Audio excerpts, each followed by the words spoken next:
আমার মনে হয় আমার পরিবার আমার মা একদম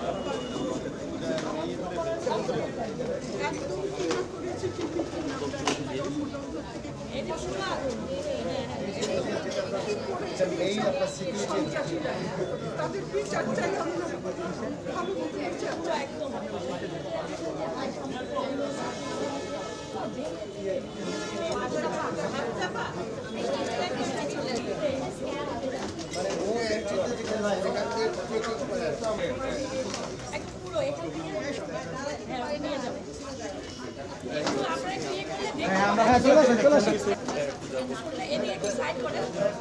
একদম দেখতে পাবে এদিকে ঢুকে একদম হচ্ছে মেকআপ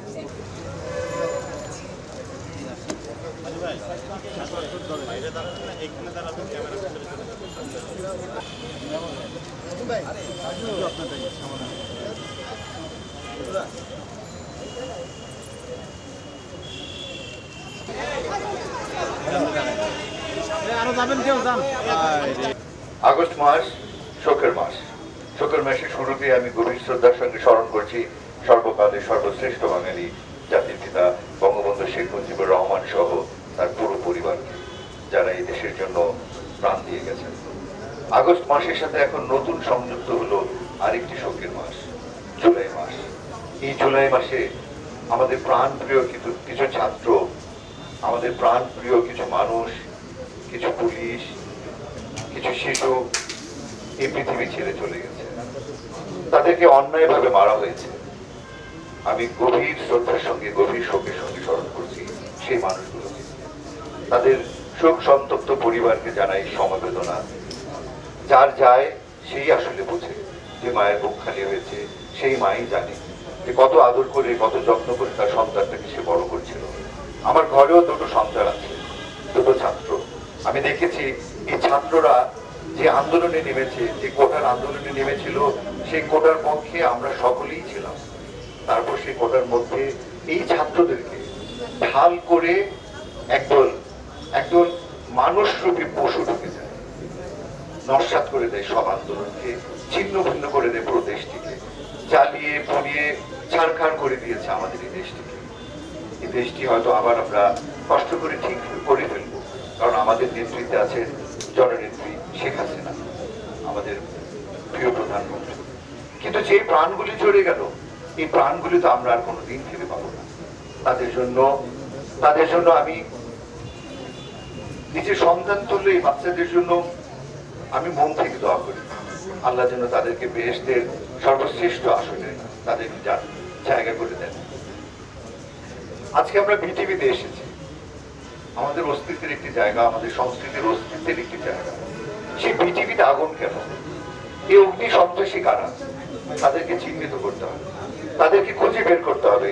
এটা কোনো ছেলে খেলা নয়। আমরা যেভাবে আজকে দেখেছি এখানে, এটা পরিকল্পিত ভাবে যতগুলি স্থাপনাতে অগ্নিসংযোগ করা হয়েছে। আপনারা যদি দেখেন, এই বাচ্চারা যদি দেখে, ছাত্ররা যদি দেখে, তারা বুঝতে পারবে না সুপরিকল্পিত ভাবে করা হয়েছে। কারণ এখানে গান পাউডার ইউজ করা হয়েছে, যেটি বাজারে অত সহজে পাওয়া যায় না।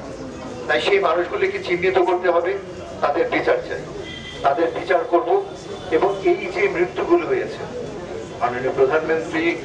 মাননীয় প্রধানমন্ত্রী জননেত্রী শেখ হাসিনা আমাদেরকে কথা দিয়েছেন, তিনি বলেছেন এই প্রত্যেকটা মৃত্যুর সুস্থ সুন্দর তদন্ত করে তাদেরকে বিচারের আওতায় আনা হবে। তবেই হয়তো সেই আত্মাগুলি কিছুটা হলেও শান্তি পাবে। সে আত্মার শান্তি কামনা করছি। আমরা সকল শিল্পীরা, আজকে আমরা সকল শিল্পীরা, সর্ব অঙ্গনের শিল্পীরা এই বৃষ্টিকে উপেক্ষা করে এখানে একত্রিত হয়েছি আমাদের সমবেদনা জানানোর জন্য, আমাদের সংহতি প্রকাশ করার জন্য। আমরা এখানে, কারণ আমরা কোনো মৃত্যু চাই না, আমরা কোনো সহিংসতা চাই না, আমরা কোনো জ্বালাও পোড়াও চাই না। সকল সহিংসতার বিরুদ্ধে আমরা আজকে এখানে আমরা একত্রিত হয়েছি। আপনাদের সকলকে ধন্যবাদ স্বল্প সময়ের মধ্যে এখানে আসার জন্য। আমরা আছি এই ছাত্রদের সাথে, এই ছাত্রদের পাশে, কারণ আমরা সকলেই ভালোবাসি আমাদের এই বাংলাদেশকে, আমাদের এই প্রাণের দেশ বাংলাদেশ। আমরা সকলে মিলে মাননীয় প্রধানমন্ত্রীর হাতকে শক্তিশালী করে আবারও ইনশাআল্লাহ সামনের দিকে এগিয়ে যাব। জয় বাংলা, জয় বঙ্গবন্ধু, জয় হোক মাননীয় প্রধানমন্ত্রী জননেত্রী শেখ হাসিনা। আমরা জানি যে যে আন্দোলনটা শুরু হয়েছে কোটা সংস্কার আন্দোলন, কোটা সংস্কার আন্দোলনের সাথে রাষ্ট্র এবং ছাত্রদের কোন রকম দূরত্ব ছিল না। একই জায়গায় আমরা ছিলাম, একই আবদার আমাদের ছিল, একই ধারণা আমাদের ছিল, একই চাওয়া আমাদের ছিল। তারপরও একটা দারুণ বিরোধ সৃষ্টি করে পুরো বাংলাদেশকে যারা অস্থিতিশীল করে ফেলেছেন, যারা বাংলাদেশকে একদম ধ্বংস করতে চেয়েছেন, সেখানে আমরা স্পষ্ট বুঝতে পেরেছি শুধু এটা ছাত্র আন্দোলন ছিল না, এর পিছনে অনেক বড় ইন্ধন ছিল। তার সবচেয়ে বড় প্রমাণ আপনারা দেখেছেন, আমরা বলেছি রাষ্ট্রীয় মাধ্যম জলে কার আগুনে। বাংলাদেশ টেলিভিশনে দুইবার হামলা হয়েছিল। একবার হামলা হয়েছিল 1975 সনে বঙ্গবন্ধুর মৃত্যুর পর, আর একবার হামলা হয়েছে 2024-এ। আমরা কিন্তু সংযোগটা বুঝতে পারি, আমরা এত বোকা না। আমরা শুধু বলতে চাই বাংলাদেশের জান মালকে নস্যাৎ করে যারা অন্য কিছু বা অন্য একটা শক্তিকে, অপশক্তিকে প্রতিষ্ঠিত করতে চায়, আমরা তার বিরুদ্ধে। আমরা যারা মুক্তিযুদ্ধের চেতনায় বিশ্বাস করি, আমরা বিশ্বাস করি 1971 হচ্ছে বাঙালি জাতির সবচেয়ে গৌরবময় অধ্যায়। মুক্তিযোদ্ধারা হচ্ছে আমাদের সবচেয়ে আমাদের বড় সন্তান, আমাদের শ্রেষ্ঠ সন্তান। আমি একজনকে বলতে শুনেছিলাম, আন্দোলনের মধ্যে বলেছিলেন মুক্তিযোদ্ধাদেরকে আমরা বঙ্গোপসাগরের দ্বীপে পাঠিয়ে দেব। কত বড় সাহস! যারা আমাদের এই দেশটাকে স্বাধীন করে একটা সার্বভৌম দেশ দিয়েছে, যেখানে দাঁড়িয়ে তারা তাদের যে কোনো আন্দোলনের কথা চিৎকার করে বলতে পারে, সেই মুক্তিযোদ্ধাকে যারা অসম্মান করে, তাদের সাথে আমরা নেই, আমরা শিল্পীরা নেই। আমরা চাই একটি সুন্দর প্রগতিশীল ধর্মনিরপেক্ষ একটি রাষ্ট্র, একটি বাংলাদেশ, যেই বাংলাদেশ উন্নয়নের দিকে এগিয়ে যাচ্ছে, সেটা অব্যাহত থাকবে। আমরা আছি বাংলাদেশের সাথে, আমরা আছি আমাদের দেশের সাথে। এই ইতিহাস ভুলে যাব আজ আমি কি তেমন সন্তান, যখন আমার জনকের নাম শেখ মুজিবুর রহমান।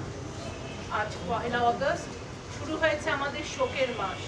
আমি গভীর শ্রদ্ধায় স্মরণ করছি হাজার বছরের শ্রেষ্ঠ বাঙালি জাতির জনক বঙ্গবন্ধু শেখ মুজিবুর রহমান। 15ই আগস্টে নিহত বঙ্গবন্ধুর পরিবারবর্গ সহ সকল মুক্তিযোদ্ধাদের, আমাদের জাতীয় 4 নেতা এবং যে সকল মা বোনেরা আমাদের এই লাল সবুজের জন্য করেছিলেন সর্বোচ্চ ত্যাগ, তাদেরকে আমরা এই মুক্তিযোদ্ধা পরিবারের পক্ষ থেকে জানাচ্ছি গভীর শ্রদ্ধা। আমি আজকে এইখানে আপনাদের প্রতিমন্ত্রী হয়ে আসিনি, আমি আজকে এসেছি আপনাদের পাশে দাঁড়িয়েছি একজন মুক্তিযোদ্ধার সন্তান হিসাবে। বঙ্গবন্ধু এবং আমাদের বাবারা জীবন দিয়েছেন আজকে এই দিন দেখার জন্য না।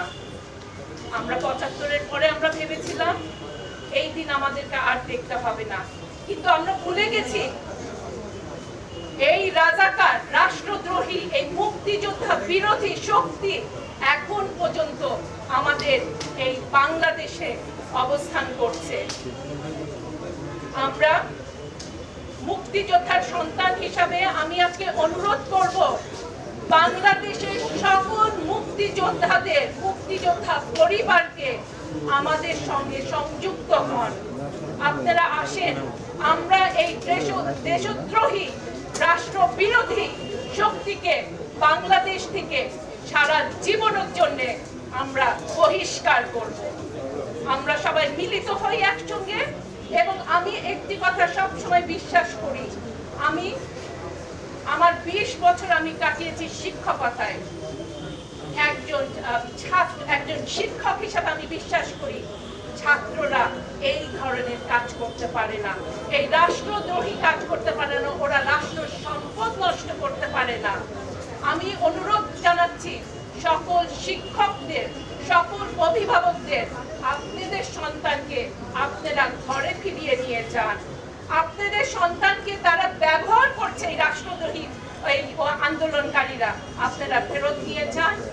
আপনাদের সন্তানদেরকে আপনারা কাছে রাখেন এবং তারা যাতে পড়াশোনা শুরু করে সেটাই আমি কাম্য জানাচ্ছি। এবং সবাই একসঙ্গে বলি, এই যুদ্ধ খালি আমাদের একা নয়, এটা হলো এখন আমাদের পুরো বাংলাদেশের সবার। আমরা সকলে ঐক্যবদ্ধ হয়ে একবার এই রাষ্ট্র বিরোধীকে করাই শক্তিকে।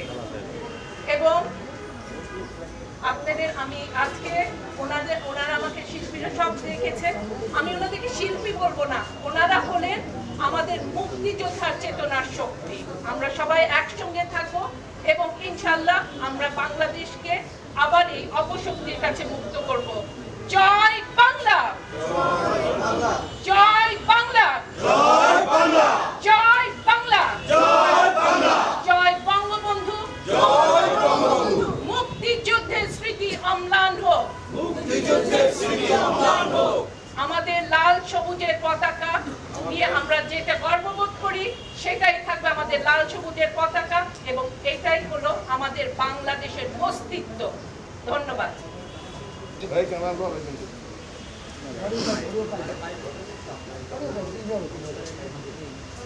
সবাইকে মুখটা দেখা যাচ্ছে না, একটু সবাইকে সংগ্রামী শুভেচ্ছা। আজকে আমরা সকল শিল্পী, কলাকুশলী এবং আমাদের সকল সংস্কৃতি কর্মীরা আমরা আজকে দাঁড়িয়েছি একটি বিরুদ্ধে। এবং আজকে আমাদের সাথে এখানে মাননীয় সংস্কৃতি প্রতিমন্ত্রী রয়েছেন, তাকে সহ আমরা আজকে দাঁড়িয়েছি এই শোকাবহ অগাস্টের প্রথম দিন। অগাস্ট মাস আমাদের একটি প্রতিবাদের মাস, যেই মাসে মুক্তিযুদ্ধের চেতনা, ইতিহাসকে পুরে পুরে হত্যা করা হয়েছে। বঙ্গবন্ধুকে হত্যা করার মাধ্যমে বাংলাদেশের স্বাধীনতার ইতিহাসকে হত্যা করা হয়েছে। সেরকম একটি মাসে আমরা আবারও দাঁড়াবো, জীবনে নিজের জীবদ্দশায় কখনো ভাবিনি এই বাংলাদেশ টেলিভিশনের চত্বরে। আজকে আমরা ব্যথিত, ক্ষুব্ধ এবং মর্মাহত। এই কারণে এই বাংলাদেশ টেলিভিশন, যে বাঙালি সংস্কৃতির ধারক ও বাহক, বাংলাদেশের ইতিহাসে মুক্তিযুদ্ধের চেতনাকে ধারণ করেছে, সেই বাংলাদেশ টেলিভিশনের প্রাঙ্গণে এসে এই ধ্বংসযজ্ঞ দেখে আমরা সকলেই মর্মাহত হয়েছি। আমরা শিল্পী হিসেবে বেড়ে উঠেছি এই বাংলাদেশ টেলিভিশনের প্রাঙ্গণে। এখানে আমরা বড় হয়েছি মানুষ হিসেবে, সচেতন মুক্তিযুদ্ধের আদর্শের নাগরিক হিসেবে, একজন শিল্পী হিসেবে আমরা এই প্রাঙ্গণে বড় হয়েছি। আজকে এই প্রাঙ্গণে এসে আমরা এক একজন চোখের পানি ধরে রাখতে পারিনি। আমরা সকলে এই ধ্বংসযজ্ঞের এবং এই ধ্বংসযজ্ঞের সাথে যারা সম্পৃক্ত আছে তাদের সকলের সেই সকল হত্যার বিচার চাই। এবং আমরা কখনো বাংলাদেশে এরকম নৃশংসতা আর দেখতে চাই না। অনেক মানুষ প্রাণ হারিয়েছে, সকলে যারা প্রাণ হারিয়েছে সকলের আমি রুহের মাগফিরাত কামনা করছি। এবং আমরা মনে করি আমাদের সকলকে সচেতন হতে হবে। মুক্তিযুদ্ধের ইতিহাস, সংস্কৃতির ইতিহাস, আমাদের আদর্শের ইতিহাস, যেটা আমরা হৃদয়ে ধারণ করে আজকে বাংলাদেশে এখানে এসে দাঁড়িয়েছি। আজকে এরকম বাংলাদেশ আমরা আর দেখতে চাই না। আমরা সকলে এই ধ্বংসযজ্ঞের পিছনে যারা রয়েছে তাদের যোগ্য শাস্তি চাই। আমি এইটুকু বলছি এবং আমি সকলকে আহ্বান জানাচ্ছি যে এগুলোর বিরুদ্ধে সকল সচেতন নাগরিক যারা বাংলাদেশকে ভালোবাসে তারা রুখে দাঁড়াবে।